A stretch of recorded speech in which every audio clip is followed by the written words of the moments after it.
Hello, everybody, and welcome to another Adapt to Thrive series with me, Ash from Jena.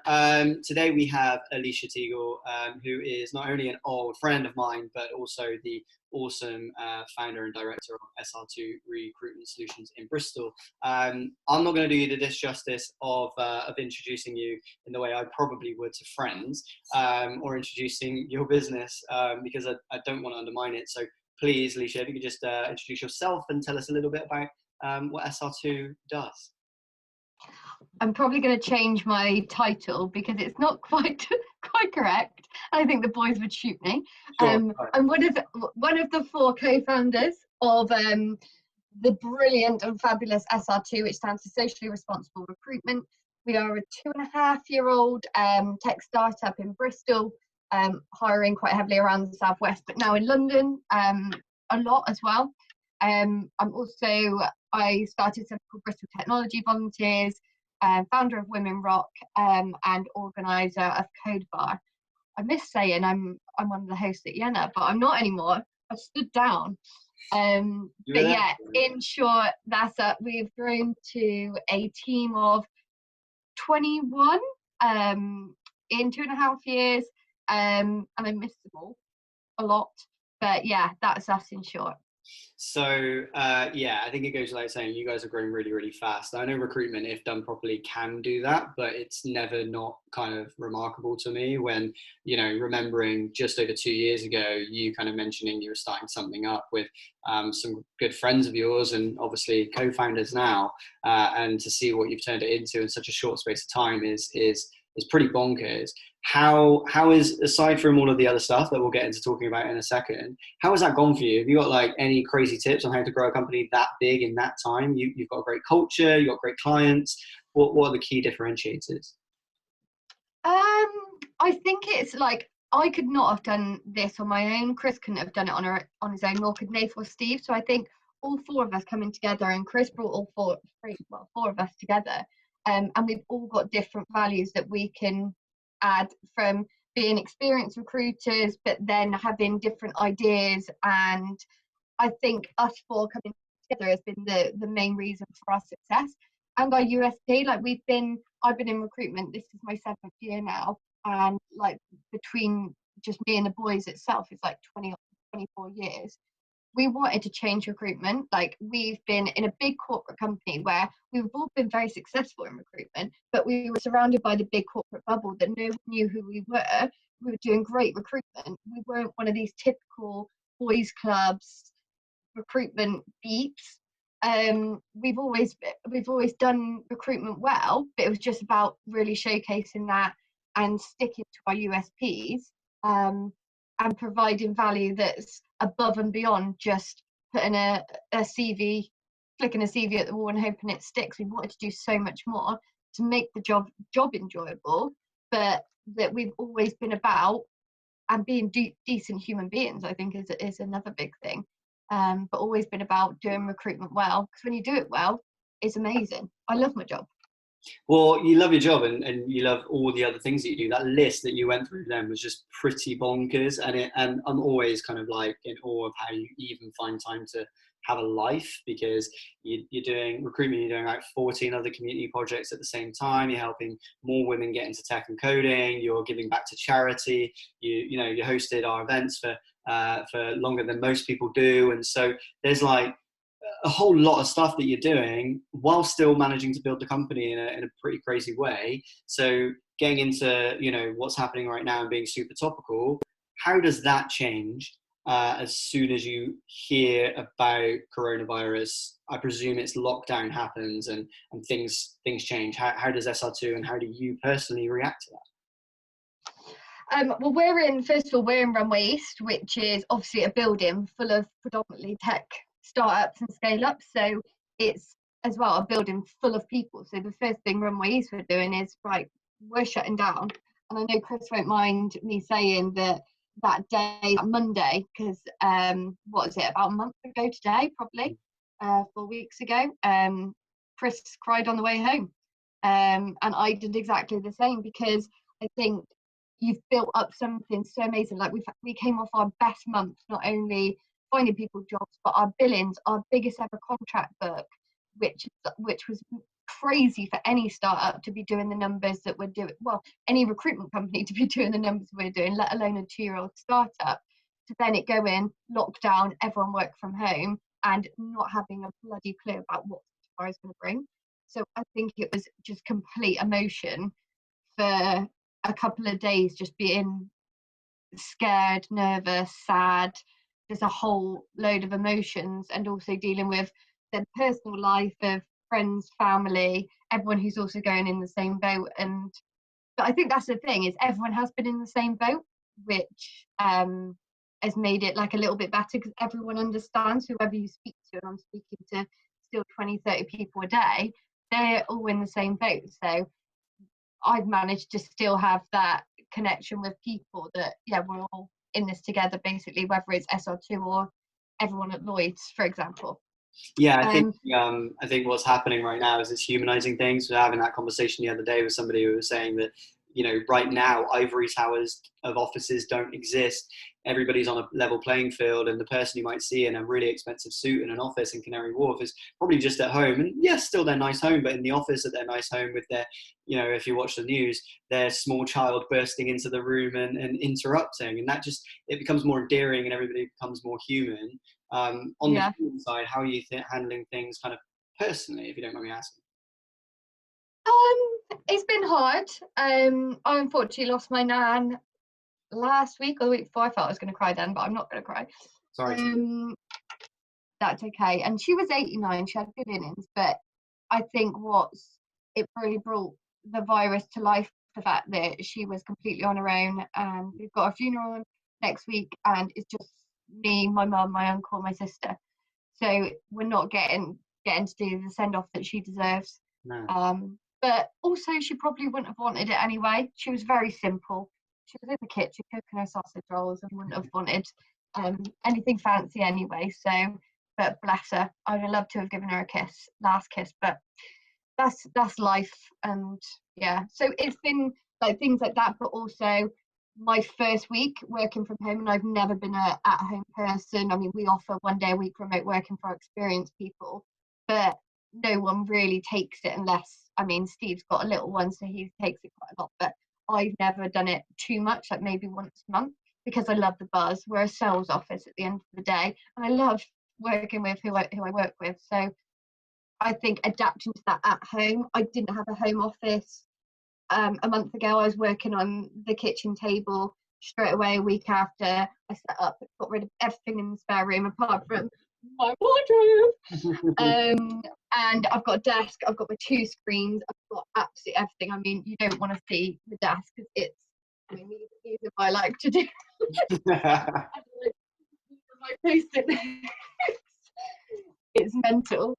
But I've always normally got one earpod in and just going away. But I think the first week I was procrastinating everything. Like 10 o'clock, but I was still getting up like 6:30, doing half an hour of yoga, starting work at 7:30, as it exactly was. But then at 10 a.m. you're like, right, I'll start cleaning, I'll start hoovering, I'll do something else now. Then we'll do all the washing up. I'll come back downstairs at 1, I'll hoover again. And I think just getting into that rhythm. But now I'm so settled. I know what I'm doing every day.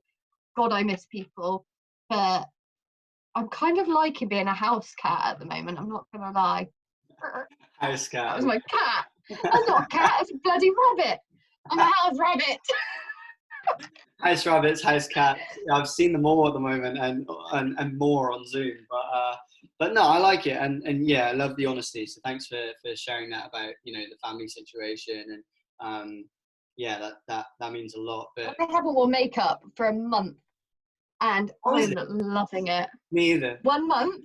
My roots are horrendous. Look at that. My skin loves me. You've not been tempted to dye your hair? I've seen all different types of colours of hair at the moment. I'm considering going grey before I actually officially go grey. So Yeah, I'm coming out of this like a mousy brunette, but I'm embracing it. It. We're all just going to be ourselves. I think that's important. What about Amen. So then you're working at home, you're like getting used to it, you're procrastinating, just like we all are. And actually, I think it's important to say that's okay, because obviously, one, we need to mentally adapt, and we need to just do what we need to do anyway. But also, we kind of do a whole lot of stuff that's just like, logistical on a normal working day when we're going to the office. Like, you go to the office, you get the coffee, all of that stuff is so much faster at home. So actually a work day of 8 hours at the office, like, you could do probably 5 at home and actually still do just as much work, and because Exactly. it's just so much faster.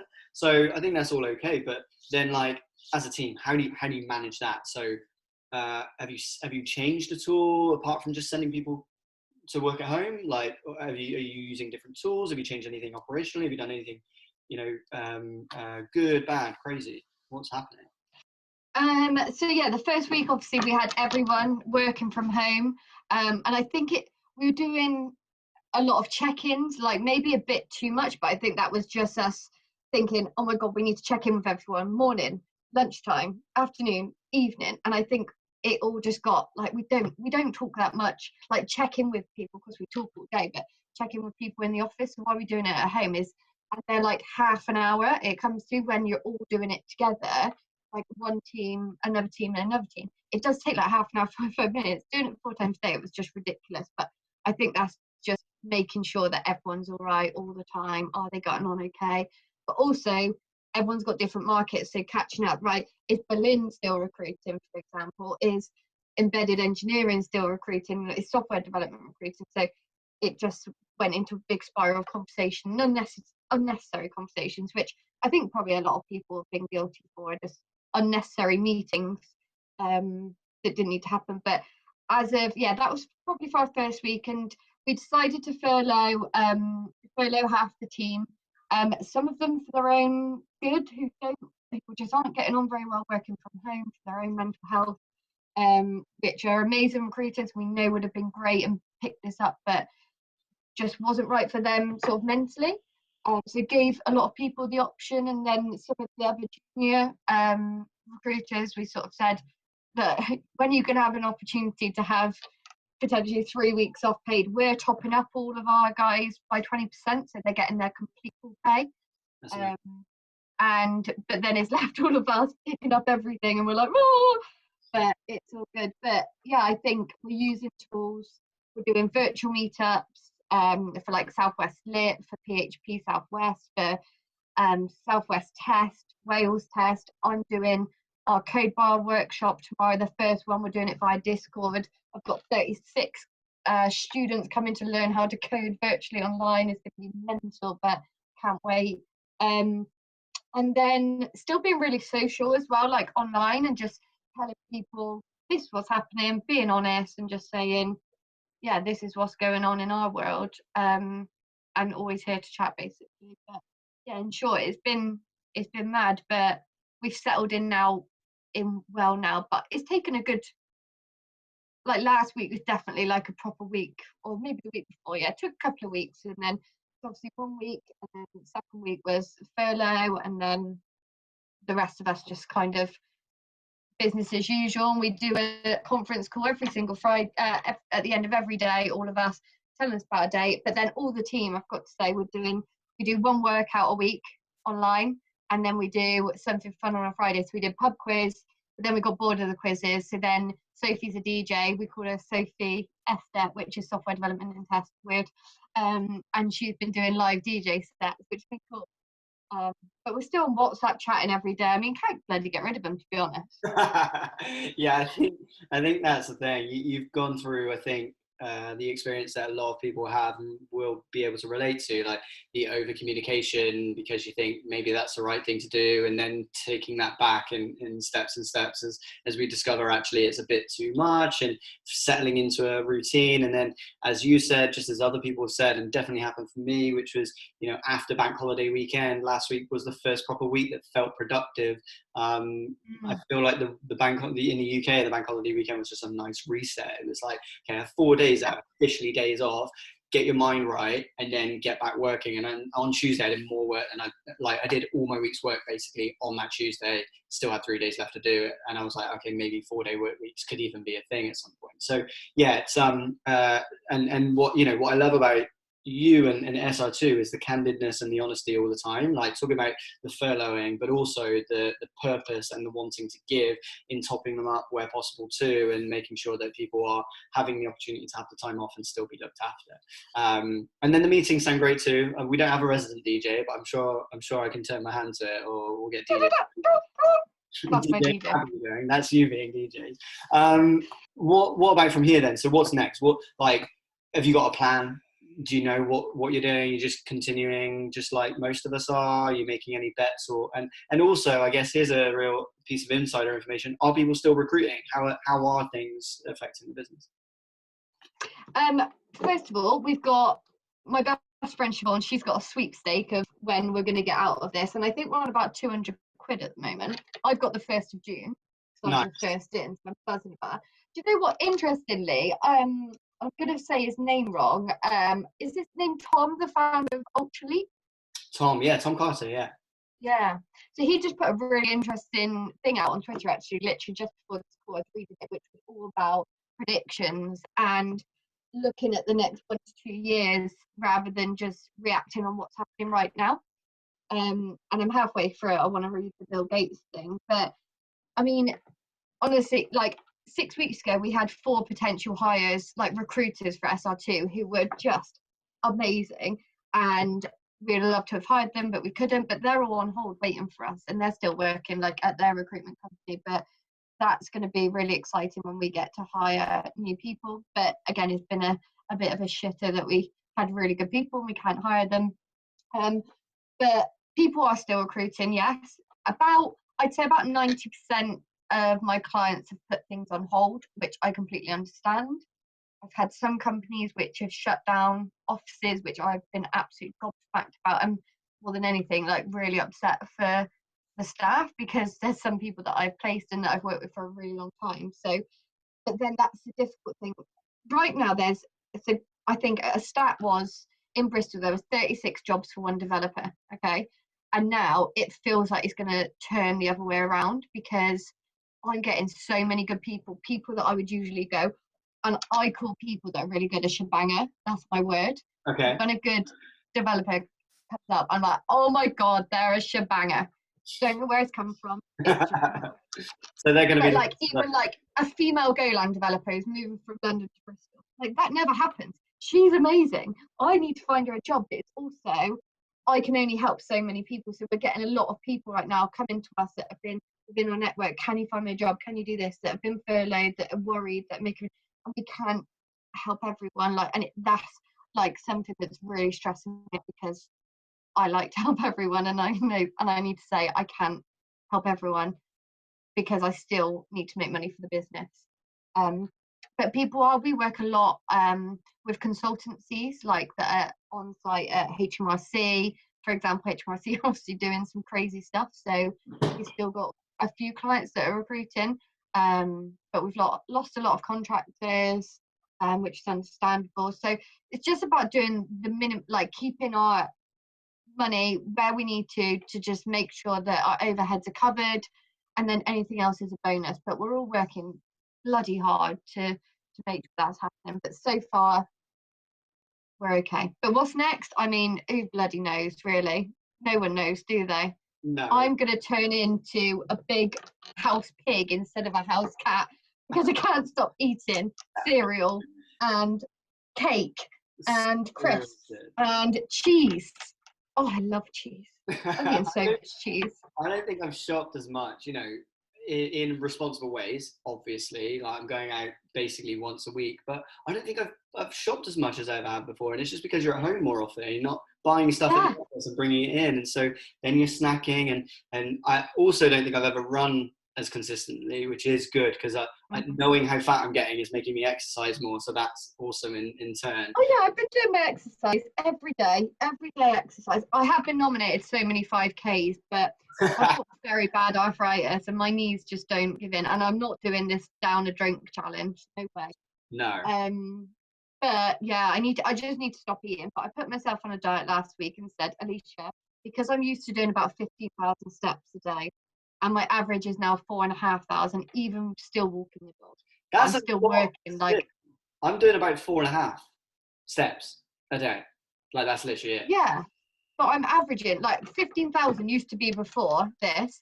So on the weekends, I'm trying to do that, and I've done it Saturday and Sunday. But yeah, 4,000-5,000 are my average steps. But then I can't eat 5,000 calories a day. Just to make it This up. is my lunch. But I yeah, think, I think everybody will be able to kind of associate with those challenges. And actually, to be honest, on the recruitment side of things, it's good to hear that there will, to take the optimistic view, there's going to be some incredible talent around for some of the earlier stage startups looking for people, and that's good. Obviously, don't ever wish anybody to lose their job or any companies to shut down, and that's really worrying. But for the people that are looking for talent, it will be interesting to find that they may be able to get access to incredible people through companies like you guys, obviously. So yeah, in that case, if they do want to find you and they do have a genuine job they need to fill, or want to run another community event because you do enough already, where can they find you and where can they find SR2? at home. www.sr2rec.co.uk, or you can find me on LinkedIn, Alicia Teagle. I'm sure you'll find me. There's no other Alicia Teagles on LinkedIn, and there's only 5 Alicia Teagles in the world. Okay. That is a big fact, and I'm going to test that. I know. And I love it. And but the reason why, and do you know how I found that out at the Alicia Teagle on LinkedIn? Because we were basically on this online, through Hisham's was doing an online virtual workshop, and you could write your chat, but I sent the link to all the team, and they all used that link, but they all came up as Alicia Teagle. So there's 250 recruiters on there, bless you. Thank you.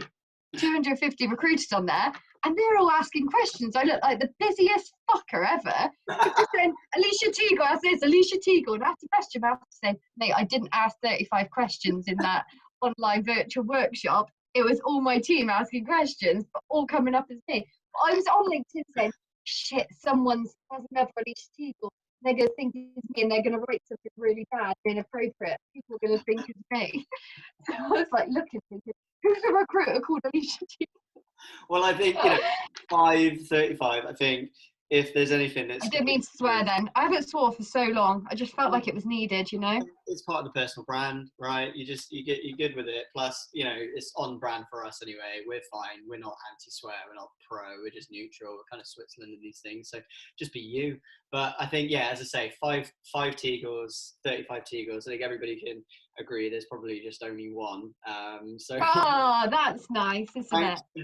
Well, you're assuming I'm saying it positively, but I really appreciate you joining us today. So thanks so much again. Thanks for joining. You're welcome. Some of your. And if anyone wants to ask anything, then feel free. I mean, even if it's just a chat, I like having a chat. I'm really good at jokes. This is something that I messaged someone the other day, which is really, I'm going to say a fun fact to end it on, if you don't mind. Yeah. I never knew this, and I've been Googling fun facts to tell people about emails.